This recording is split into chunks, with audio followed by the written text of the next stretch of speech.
Welcome to a new video. In this video we have a challenge question about limits. If you want, before I start solving question, you can pause the video now and try it yourself. Otherwise, let's get started. Here guys, we have limit when x goes to 0, and in the absolute value we have two expressions, two terms actually, and this is the first term and this is the second term. In both terms we have another absolute value, and when x goes to 0, what is the value of this? Well, if you put 0 instead of x, then we will see that 0 divided by 0 is going to come from the first term, plus 0 divided by 0 is going to come from the second term, which is going to be undefined plus undefined.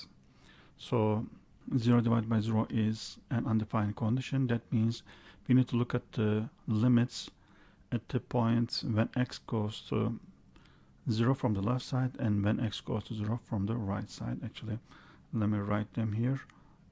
Firstly, we need to look at when x goes to 0 from the right side, and let's say secondly we need to look at the limit when x goes to 0 from the left side. So we can write limit when x goes to 0 from the right side, and in the absolute value, the inside of the absolute value becomes positive. Why? Because when x approaches 0 from the right, then it's gonna be plus, so it gets out as it is. It's gonna be x divided by x, right?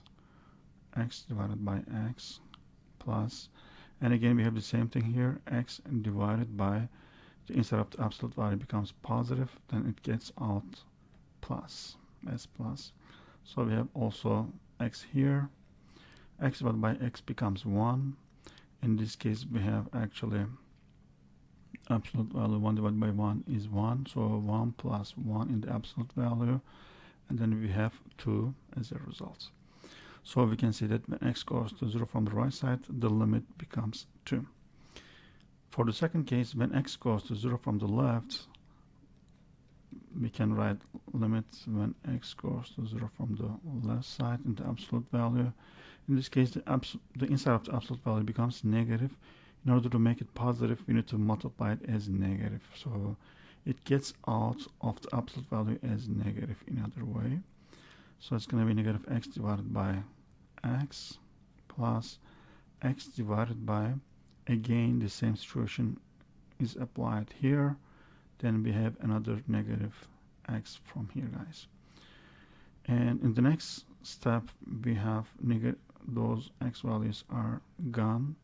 So if you simplify the whole term, then we have from the first term here we have -1, plus we have another -1, so it's going to be -1 also from here. And in the next step we have in the absolute value -2, and which is going to be equal to +2, guys. So for the second case we have +2. For the first case we have +2, because both limits from the left and from the right side are equal to each other, then we can say that this limit exists where it is 2, guys. And this is the end of the question. If you have any question, you can put them in the comment section below. Thank you for watching, and hopefully see you in the next video.